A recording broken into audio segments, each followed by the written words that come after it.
Hi, everyone. This is Kirsten with Pointe Publishing, and today we are chatting with Pam McDonald. She is one of our newest authors, and she is coming on with a children's book about Alzheimer's. And so we're going to learn a little more about her and the book. And as you know, if you've been watching any of our introduction interviews that we do with authors, we have a scripted reality TV show over here. They already know the answers because they're the ones that picked out the questions. So we are going to get started. All right, Pam, do you want to say hi to everyone in YouTube world? Sure. Hi, everyone. Thanks so much for taking some time to look at this YouTube today. All right, she's got 4 questions for us. I might actually throw in a surprise 5th one, so keep her on the hot seat here. All right, the first question, of course, is tell us a little about yourself and your family and all that good fun stuff. Sure. Well, my name is Pam McDonald. I'm 67 years old, just turned 67. I am originally from Chicago and not a suburb of Chicago, the actual city of Chicago. I'm a product of Chicago Public Schools, and eventually moved to Minnesota with my ex-husband. I live in Lakeville. I have 4 daughters and 4 son-in-laws and 11 grandchildren, ranging from ages 15 to 5. I did my undergraduate work at the University of Illinois at Champaign, and then did my graduate work in gifted education at the University of St. Thomas in St. Paul. And I've been involved with gifted education for the latter part of my teaching career. And I currently still work with graduate students on teaching different courses in gifted education. So it's certainly, gifted kids have always been a passion of mine. Ever since kind of the Sesame Street years, when kids were exposed to so much more than they had been previously. And I noticed that that started translating into kids coming into school and knowing a lot of the curriculums we were offering them in kindergarten and first grade, and learning how we had to actually differentiate what we were teaching and also make sure that every kid was learning something new every day. So that kind of woke up my interest in gifted education. And that's kind of what set me down some of the paths that I am on today. I live in Lakeville currently on the shores of Lake Marion. Interesting thing about Lake Marion, it's an urban lake for Lakeville. So I can be on my boat 1 minute and the next minute I can be walking to Target or walking to Caribou, and I really like that. So it's not as cool as the lakes up north with cool bars and cool restaurants, but it certainly works really well for our family and for me. I can do all the things I like to do, like kayaking and sitting on the beach, but I can also have the convenience of Target, less than a mile away. So that's a little bit about me right now. Well, it's interesting. Yeah, I've been in Minnesota for about 41 years or so, and I've lived in and around the Twin Cities a lot. And I've always wondered about Lakeville because I'm like, well, where's the lake? Well, now I know. See, you learn something new every day. And I had no idea. All right, next question. What inspires you to get out of bed every morning? Well, I kind of live with these 2 quotes, and they really do drive me out of bed every morning. The first one is, there are more roads than roadblocks. So sometimes I might be thinking about my day as I'm getting up, and maybe thinking about some things that might be challenges or struggles. And then before I get too overwhelmed by those, I always think there's more roads than roadblocks. So I'm always going to find a way to get past those struggles and those challenges and get on the road that I need to be going. And then the last quote that kind of gets me going every day is, why not me?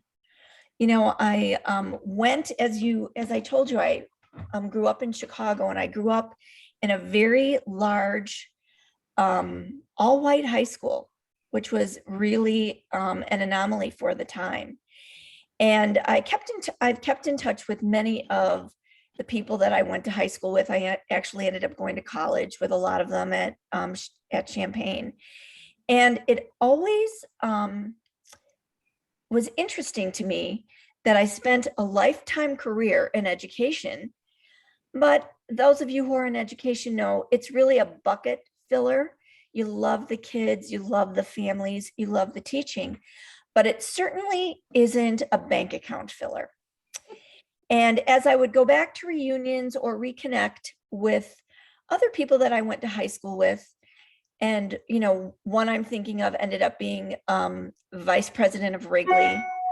Others went on to be doctors at the University of Illinois Medical Center. Others went on to be lawyers. And I don't know if their jobs were bucket fillers, but their jobs were certainly bank account fillers. And as I got older, I just decided, why not me? If they can do those things, I can do some other things too. And it kind of spurred me on to look within myself and say, what else can I do besides just being that elementary teacher? And it spurred me on to get a scholarship to St. Thomas and go into gifted education. It spurred me on to become an educator of graduate students. And it eventually spurred me on to write this book. Well, all right. The next one, speaking of your book, why do you think people should read your book? Tell us about how it all came to being, and then, of course, why people should read it. Yeah, well, this book, as I've said in the tease about it, it is based on a true story. And it is the story of actually my daughter's sister-in-law. And I didn't think too much of the story until it was featured on KARE 11 here in the Twin Cities a couple Christmases ago. And once I heard, and I don't want to give too much away because it kind of will ruin the story. Once I heard the story as it was told on KARE 11, I just thought to myself, that's a book. And kids and families would not only love reading that during the Christmas season, but there are so many families that are affected by Alzheimer's, and especially early onset Alzheimer's, that I think this would really resonate with a lot of different people. So after I had heard the story on KARE 11, I called up Megan, who the story was about, and I just said, I was really touched by listening to you and your dad on the news today, and I was wondering if you would allow me to take that information and turn it into a book. And she said, yeah, I think she was kind of surprised, but said, yeah, that would be great. And so it's taken a couple years and many drafts for me to get this book where I needed it to be. But I think people will enjoy it not only during the Christmas season, but because of those things I said earlier. Many people are touched, especially by early onset Alzheimer's, and some of them feel really helpless and hopeless. And I think this book will really, because of some of the things that happen at the end, that kind of gives me still to this day goosebumps when I reread that book. I think it'll really give them some hope as they move forward. Cool. Well, I look forward to it. I know that various people in our editing department was very impressed with it. And so I look forward to reading it. And then actually, eventually in 2023, selling it. Being that that's my end of the world over here. All right, next question. One person either still with us or not with us, dearly departed. Who would you like to meet and why? I'm sure many people have given this response, but this one really has special meaning to me. I'd really love to meet Michelle Obama. Oh. And I'm sure many people say that. One of the reasons that it really resonates with me is that we had similar backgrounds growing up in Chicago and being products of Chicago public schools. Michelle grew up on the South Side. I grew up on the Northwest side, but there were some similar crossovers in some of our education. She ended up going to Princeton, I think, or somewhere out east. And I, of course, stayed in the Midwest. But I was involved in some interesting opportunities at the University of Illinois because I was considered a minority coming out of the city of Chicago. So because of that background, I actually was in a couple different programs at the University of Illinois, one of them being the alternative education program at the time called ATEP. And we spent, of our 4 years in Champaign, we spent half of our days from freshman year in schools. So actually getting that hands-on experience. And I think it really gave me not only that passion that I still have, but it really gave me so many opportunities and experiences that once I graduated, I was able to see really where I wanted to focus that time. And I think one of the things Michelle Obama says is by her having the opportunity, I believe she switched at one point during high school to either a magnet or a charter school. And that was able to kind of give her some closer feelings about where she wanted to center her life. And so I would always love to have that conversation with her about how our backgrounds also helped us send us in our directions as we became adults. Not to mention just all the memories of Chicago, right? And different things, may have crossed paths, that kind of thing. Yeah. All right. So surprise questions. I Yeah, actually have 2 for you. sure. In that same thought process, you're having a dinner party and you get to invite 4 or 5 people. Again, either still with us or not with us. Who would you invite, and what do you think the dinner conversation would be like? I mean, what do you guys think you'd all talk about? Mhm. Do they need to be somebody famous? No. Okay. Well, you know what? I would invite my parents. Mhm, My parents are both deceased, mhm, have been for about 20 years. And I think my life has so changed mhm. um, since they are no longer here. And I would love to catch them up on the great-grandchildren they Mhm. never knew, how my life has changed, and just how all the opportunities that they gave me Yep. as a child, and then certainly as an adolescent and as a young adult, have really shaped my life and Mhm. have really allowed me to move forward in a way that I don't know that they would have seen coming. And I Yeah. would love to just let them know that, hey, everything, all those little seeds you planted, I didn't forget them. Oh, And good. they really did spur me on. Well, very nice. No, that sounds like a wonderful dinner party. All right. And then last question. Okay, kind of a 2-part. What Okay. does your well, okay, kind of like a 3-part. All right. Um, what what inspires you to write? Do you have like a certain special writing area? And then if it's at your desk or at like on a comfy chair or whatever, do you have like little things on your desk that starts a creativity kind of thing? Or I mean, it just hits you by a muse or whatever. And then the third part of that question is, what does your desk look like?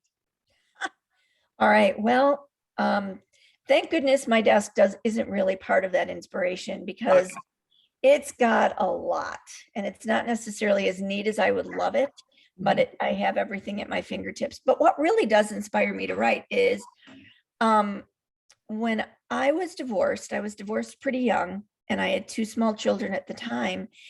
And when my children were at their dad's house, I was really lonely because I was one of those moms that just kind of did everything with their kids. And I had to find something that was cheap, darn near free, Mhm. but good, fun to do. Yeah. And I started running and I actually ran in Keds to begin with because I couldn't afford shoes. And I Mhm. saved up and then I, bought some running shoes and then brought the rest of the stuff. But running is really my inspiration because it gives me an opportunity to clear my head. I think Yeah. of so many things when I'm out there running, and I'm not a fast runner. Mhm. I've never run more than a 10K. I still can do 5Ks at 67. Mhm. And but it's when I'm outside running and not on treadmills, But outside running, just looking around, thinking, reframing my day, reframing where I'm at, that really gives me my inspiration. And certainly when I was trying to decide if I had enough perseverance to write this book, and especially as it wasn't going as well as I'd hoped in the beginning, and I'd gotten some rejections, running was able to help me get that refocus and help me say, why not me, a little bit more, and give me some more inspiration. So my desk is a conglomeration of everything I've got going on. It's pretty messy. And I've got certainly books and cards. And I am unfortunately a paper person. So I have a binder for everything. So it looks pretty messy, but it's also right here. And so I love coming up to my desk every day. Oh yeah, my desk, I call it Command Central. Everything is here. Yes, it is horrifically messy, but it's organized. I know where everything is, kind of sort of. Well, I'll eventually find it. But yes, I understand. All right, so that is everything I can think of to ask you, plus the questions you came up with. Can you think of anything else you want to say to everyone out in social media land? No, other than I'm thrilled that I was able to make this connection with Fox Pointe. I'm so excited to be working with them. And I certainly have other ideas that I hope will come to fruition in some of those runs, to come up with some other stories. But stories are life. And so I hope people will really look forward to reading this particular story and examining and enjoying this particular life. Yep. You'll have to get some more why not me moments in the literary world while out on your run. And I applaud you for getting out and running. I haven't run in a long darn tootin' time, and it probably won't happen again anytime soon. But anyway, that's incredible. All right, so for everyone out there, the best way to find out about Pam, and she's actually got she has a few more things to get to me. She's got some pictures coming out, and let's see, we have some pictures and quotes and all that good fun stuff. And then I will post her webpage as soon as I get all that information. And but if you get onto foxpointepublishing.com, that's FOXPOINTE publishing.com, click on professionals up in the navigation bar, and then eventually you'll see Pam's picture.